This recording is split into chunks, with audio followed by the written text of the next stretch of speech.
నటి వరలక్ష్మి శరత్ కుమార్ గారి వారసత్వంగా సినీ ఇండస్ట్రీలోకి ఎంట్రీ ఇచ్చిన వరలక్ష్మి అతి తక్కువ సమయంలోనే తనకంటూ ప్రత్యేకమైన గుర్తింపును సంపాదించుకున్నారు.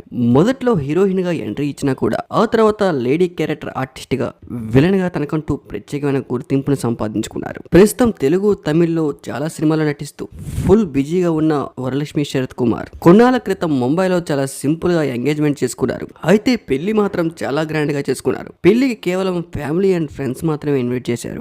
అయితే వెడ్డింగ్ రిసెప్షన్ మాత్రం నిన్న అంగరంగ వైభవంగా జరిగింది. తెలుగు తమిళ సెలబ్రిటీలు చాలా మంది చేశారు. అయితే తెలుగు తమిళ్ సెలబ్రిటీస్ అందరినీ కూడా వాళ్ళ ఇళ్లకు వెళ్లి కుదిరితే షూటింగ్ స్పాట్స్ కు వెళ్లి మరి రిసెప్షన్ కు ఇన్వైట్ చేశారు వరలక్ష్మి శరత్ కుమార్. అలాగే అల్లు అర్జున్ లాంటి సూపర్ స్టార్ సెలబ్రిటీస్ కూడా కాబోయే భర్తతో కలిసి వెళ్లి మరి ఇన్వైట్ చేశారు. అందరూ కూడా అటెండ్ అయ్యే కొత్త జంటకు బ్లెస్సింగ్స్ ఇచ్చారు. వరలక్ష్మి వెడ్డింగ్ రిసెప్షన్ లో సందడి చేస్తూ అందరికీ ఆకర్షణీయంగా మారారు. అయితే ఈ కొత్త జంట పరిచయం అయినప్పటి నుంచి కూడా సోషల్ మీడియాలో చాలా మంది చాలా నెగిటివ్ కామెంట్స్ చేస్తూ వస్తూ ఉండేవారు. అయితే నా లైఫ్ నా ఇష్టం, నాకు నచ్చాడు నేను చేసుకున్నా అన్నట్లుగా